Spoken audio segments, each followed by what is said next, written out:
Hey guys, welcome back to a new vlog. तो ये मेरी है तरफ से भी करवा नहला चौथ देना। की कुछ क्लिप्स हैं जो कि रह गई थी और मेरे पास थी नहीं, मुझे बाद में मिली। तो मैंने यहाँ पे सोचा कि मैं पूरा वीडियो दिखा दूँ, क्योंकि पूजा तो काफ़ी देर चली, उसमें काफ़ी कुछ छूट गया था और काफ़ी कुछ अभी मेरे पास है भी नहीं, क्योंकि जहाँ पे हम लोग करवा बदलते हैं वो चीज़ नहीं है। तो एक काफ़ी रुपये खिला वीडियो ले। नहीं बन पाई, तो जितना है उतना मैं शेयर कर रही हूँ। तो यहाँ पे हम लोग कथा पढ़ रहे हैं, यानी कि मैं कथा सुना रही हूँ और सब लोग पूजा कर रहे हैं, तो आप लोग देख सकते हैं। रख देंगे जब तक देख जाएगा। हाँ मेरा कहानी पढ़ो। बोल गणेश भगवान की जय। यह व्रत अति प्राचीन है, इसका प्रचलन महाभारत से भी पूर्व का है। यह व्रत सौभाग्यवती महिलाओं के लिए उत्तम माना गया है। सामान्य मान्यता के अनुसार सौभागिनी इस व्रत को अपने सुहाग की दीर्घायु बेचने वाली कुमारी, महावर लगाने वाली ब्राह्मण, चूड़ी बनाने वाली मनारी, 7 भाई और उनकी इकलौती बहन सूर्य, चंद्रमा, गौरव, पार्वती आदि देवी देवताओं के भी चित्र बनाए जाते हैं। सुहागिन स्त्रियों के इसे निर्जल व्रत रखना चाहिए। रात्रि को जब चंद्रमा निकल आए तब उसे अर्घ देकर भोजन करना चाहिए। पीली मिट्टी की गौरा बनाकर उसे पूजा करनी चाहिए। यदि दीवार पर करवा चौथ बनाने की कोई असुविधा हो तो करवा चौथ का चित्र बनाकर दीवार पर चिपकाया जा सकता है। करवा चौथ व्रत कथा, ध्यान से सुनना और हूँ करना कि सुन रहे हो। एक साहूकार था जिसके 7 बेटे और एक बेटी थी। सातों भाई व बहन एक साथ बैठकर भोजन करते थे। एक दिन कार्तिक की कृष्ण पक्ष की चौथ का व्रत आया तो भाई बोला कि बहन आओ भोजन करें। बहन बोली आज करवा चौथ का व्रत है, या चांद उगने पर ही खाऊंगी। तब भाइयों ने सोचा चांद उगने तक क्या मेरी बहन भूखी रहेगी। तो एक भाई ने दिया जलाया, दूसरे भाई ने छेनी लेकर उसे ढका और नकली चांद दिखाकर बहन से कहने लगा चल चांद उग आया है, अर्घ दे। बहन अपने भाइयों से कहने लगी चलो अर्घ दे। तो भाभियां बोली तुम्हारा चांद उगा होगा, हमारा चांद तो रात को उगेगा। बहन ने अकेले ही अर्घ दे दिया और खाना खाने लगी। तो पहले ही ग्लास में मधु आ गया, दूसरे ग्लास में कंकड़ आ गया और तीसरा ग्लास मुंह तक किया तो उसके ससुराल से संदेशा आया कि उसका पति बहुत बीमार है, जल्दी भेजो। माँ ने जब लड़की को विदा किया तो कहा रास्ते में जो भी मिले उसके पाँव लगना और कोई सुहाग का आशीष दे। कृपया करके जरा आप शांत रहें। कोई भी सुहाग का आशीष दे तो उसके पल्ले में गांठ लगाकर उसे कुछ रुपए दे देना। बहन जब भाइयों से विदा हुई तो रास्ते में जो भी मिला उससे आशीष दी कि तुम 7 भाइयों की बहन, तुम्हारे भाई सुखी रहे और तुम उनका सुख देखो। सुहाग का आशीष किसी ने भी नहीं दिया। जब वह ससुराल पहुंची तो दरवाजे पर उसकी छोटी ननद खड़ी थी। वह भी उसके पाँव लगी तो उसने कहा सुहागिन रहो, सपूती हो। उसने यसुन को पल्ले में गांठ बांधी और नंद को सोने का सिक्का दिया। तब भीतर गई तो सास ने कहा पति धरती पर पड़ा है। वह उसके पास जाकर उसकी सेवा करने के लिए बैठ गई। बाद में सास ने दासी के हाथ में बची कुची रोटी भेज दी। इस प्रकार समय बीतते बीतते जो है मार्गशीर्ष की चौथ आई। तो चौथ माता बोली करवा ले भाइयों की प्यारी बहन करवा ले। लेकिन जब उसे चौथ माता नहीं दिखाई दी तो बोली माता आपने मुझे उजाड़ा तो आप ही मेरा उद्धार करोगी, आप मेरा सुहाग हो। तब उस चौथ माता ने बताया कि पौष की चौथ आएगी, वो मुझसे भी बड़ी है और उसी से सब कहना, वह तुम्हारा सुहाग वापस देगी। पौष की चौथ आकर चली गई, माघ की चली गई, फागुन की चली गई, चैत, बैसाख, ज्येष्ठ, आषाढ़, श्रावण, भादो सारी चौथें आई और यही कहकर चली गई कि आगे वाली चौथ से मांगना। असौज की चौथ आई तो उसने बताया कि तुमसे कार्तिक की चौथ उसी ने तुम्हारा सुहाग लिया, वही वापस कर सकती है। तो वह आएगी तो पाँव पकड़कर विनती करना। यह बताकर वो भी चली गई। जब कार्तिक की चौथ आई तो गुस्से में बोली भाइयों की प्यारी करवा ले, दिन में चांद उगानी करवा ले, व्रत खंडन करने वाली करवा ले, भूखी करवा ले। तो यह सुनकर वह चौथ माता को देखकर उसके पाँव पकड़कर गिड़गिड़ाने लगी, हे चौथ माता मेरा सुहाग तुम्हारे हाथों में है, आप ही मुझे सुहागिन करें। तो माता बोली पापिन हत्यारिन मेरे पाँव पकड़कर क्यों बैठ गई। तब वह बोली मुझसे भूल हुई तो क्षमा कर दे, अब भूल नहीं करूंगी। तो चौथ माता ने प्रसन्न होकर आंखों से काजल, नाखूनों में से मेहंदी और टीके में से रोली लेकर छोटी उंगली से उसकी आदमी पर छींटा दिया। तो वह उठकर बैठ गया और बोला कि आज मैं बहुत सोया। मैं बोली क्या सोए, मुझे तो 12 महीने हो गए, अब जाकर चौथ माता ने मेरा सुहाग लौटाया। तब उसने कहा जल्दी से माता का पूजन करो। जब चौथ की कहानी सुनी, करवा का पूजन किया, प्रसाद खाकर दोनों पति पत्नी चौपड़ खेलने बैठ गए। नीचे से दासी आई, उसने दोनों उसको चौपड़ पासे से खेलते देखा तो उसने सासू जी को बताया। तब सारे गांव में यह बात प्रसिद्ध हो गई कि जब स्त्री चौथ का व्रत करे तो सुहाग अटल रहेगा। जिस तरह से साहूकार की बेटी का सुहाग दिया उसी तरह चौथ माता सबको सुहागिन रखे, यही करवा चौथ की उपासना सनातन महिमा है। जैसे उनके दिन गौरे वैसे सबके दिन गौरे।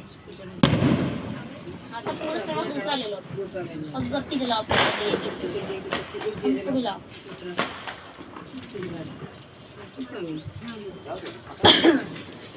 द्वारा व्रत रखा जाता है। हे कर्मा माता, जैसे तुमने अपने पति की रक्षा की वैसे सबके पतियों की रक्षा करना। जैसे उनके दिन बोरे वैसे सबके दिन बोरे। जय हो गणेश भगवान की जय। आरती का दिया नहीं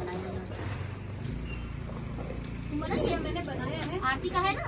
आरती का भी बस ऐसे ही वो चाय इस पे रख के करते, लेकिन इससे कर लेंगे। पान काहे के लिए आया था? वही दिए। तो पैर पकड़ करवा करवा नाम लेकर जोर से अपनी पत्नी को पुकारने लगा। उसकी आवाज सुनकर उसकी पत्नी दौड़ी आई। उसने मगर को अच्छे धागे से बांध दिया। मगर को बांध कर वह यमराज के यहाँ पहुंची और यमराज से बोली, भगवान, मेरे मगरमच्छ ने मेरे पति का पैर पकड़ लिया। अतः पैर पकड़ने के अपराध में चुपचाप छोटी बहू के घर जा चुका और मौका पाकर उसे काटने की सोचने लगा। छोटी बहू और उसकी सास में किसी बात पर बहस हो रही थी, तो छोटी बहू कसम खा कर कह रही थी, मैंने ऐसा नहीं किया। वह कह रही थी, मुझे बंडा भैया से प्यारा कोई नहीं है, उन्हीं की कसम खाकर कहती हूँ कि मैंने ऐसा नहीं किया। बंडा भाई ने जब सुना तो सोचने लगा, जो मुझसे इतना प्यार करती मैं उसे ही काटने आया हूँ। वह चुपचाप घर चला गया और माँ ने पूछा, ले आए बहन से बदला? वह कहने लगा, माँ बहन से कैसा बदला? तभी बंडा भैया और छोटी बहन हुए। भाई प्रति वर्ष चौथ के दिन करवा लेकर जाता है और बहन बड़े प्यार से करवा चौथ का व्रत करती है। जैसे उनके दिन बोरे वैसे सबके दिन बोरे। प्राचीन काल में करवा नाम की एक पतिव्रता स्त्री अपने पति के साथ नदी किनारे गांव में रहती थी। कार्तिक मास के कृष्ण पक्ष की चतुर्थी चौथ अनेक मुसीबतें पहले से ही थी। उससे द्रौपदी शोक विहल हो कृष्ण की आराधना की। कृष्ण उपस्थित हुए और पूछा, कहो यह क्या कष्ट है तुम्हें? प्रभु द्रौपदी ने हाथ जोड़कर कहा, मुझे कष्ट है कि आप तो स्वयं जानते हो, आप अंतर्यामी हो। मुझे कष्टों के बोझ से ने विहल कर दिया। क्या कोई ऐसा उपाय है जिनसे कष्टों का छुटकारा मिल सके? तुम्हारा प्रश्न अति उत्तम है द्रौपदी। कृष्ण मुस्कुरा कर बोले, प्रभु फिर मुझे मुझ दुखी नारी का कष्ट दूर करने का उपाय बताओ। द्रौपदी ने कहा। श्री कृष्ण बोले, यही प्रश्न एक बार पार्वती जी ने शिव से किया था। तब श्री शिव जी ने पार्वती जी करवा चौथ व्रत का विधान बताया। तब द्रौपदी बोली, प्रभु करवा चौथ की व्रत जानकारी मुझे भी दीजिए और उसकी कथा कहिए। तब कृष्ण ने एक पल सोचने के बाद कहा, दुख सुख जो सांसारिक माना जाता है प्राणी उसमें सदा ही लिप्त रहता है।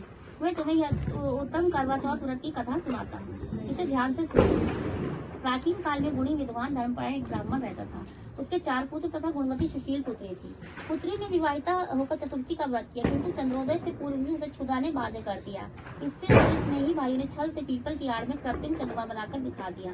लड़की ने अर्घ दे भोजन कर लिया। भोजन करते ही उसके पति की हृदय गति बंद हो गई। इससे दुखी हो उसे अन्न जल त्याग दिया। उसी रात्रि इंद्राणी भूविचरण करने आई। ब्राह्मण पुत्री ने उसे अपने दुख का कारण पूछा। इंद्राणी ने बताया, तुम्हें करवा चौथ व्रत में चौथ दर्शन से पूर्व भोजन कर लेने से ही मिला है। तब उस लड़की ने अंजलि बांधकर विनय की, इससे मुक्त होने का कोई उपाय बताइए। इस पर इंद्राणी ने कहा, यदि तुम विधि पूर्वक अगली करवा चौथ का व्रत करो तो तुम्हारे पति पुनर्जीवित हो जाएंगे। कन्या ने ऐसा करने का वचन दिया तो उसका पति स्वस्थ हो गया। इस प्रकार उस कन्या ने वर्ष भर प्रत्येक चतुर्थी का व्रत किया और अनंत अखंड सुहाग प्राप्त किया। श्री कृष्ण ने कहा, हे द्रौपदी, यदि तुम इस व्रत को करोगी तुम्हारे भी सभी संकट टल जाएंगे। इस प्रकार द्रौपदी ने यह व्रत किया और पांडव सभी क्षेत्र में विजयी हुए। इस प्रकार सौभाग्य पुत्र पौत्रादि धन दाने की इच्छुक स्त्रियों को यह व्रत विधि पूर्वक करना चाहिए। इस व्रत में भगवान शंकर की आरती की जाती है। जैसे उनके दिन बोरे वैसे सबके दिन।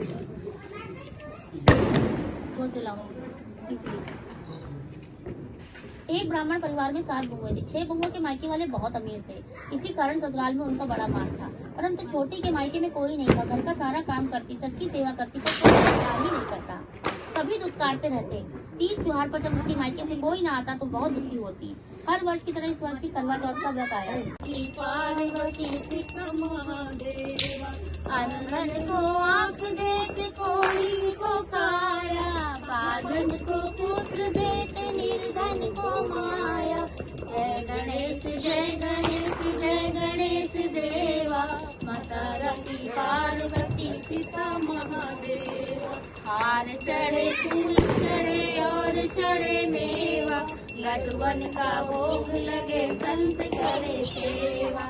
जय गणेश जय गणेश जय गणेश देवा, पार्वती पिता महादेवा। दीनन की लाज रखो शंभु सुत भारी, कामना को पूरा करो जग बलिहारी। जय गणेश जय गणेश जय गणेश देवा, माता रति पार्वती पिता महादेवा। गणपति महाराज की जय। ओम जय जय। इधर बीच में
तो फ्रेंड्स कुछ इस तरह से हुआ हमारा करवा चौथ का व्रत संपूर्ण।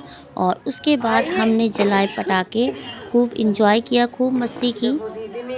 और जब फैमिली के साथ मिलके कोई भी त्यौहार मनाते हैं तो बहुत अच्छा लगता है। तो यहाँ पे मैं जला रही हूँ अनार। तो फ्रेंड्स ये वाला व्लॉग यहाँ पे मैं एंड करती हूँ। और अभी तक जिसने मेरे चैनल को सब्सक्राइब नहीं किया सब्सक्राइब कर ले। मिलती हूँ एक नए वीडियो के साथ, तब तक के लिए सबको बाय बाय। स्वस्थ रहिए, मस्त रहिए, खुश रहिए और सदा मुस्कुराते रहिए।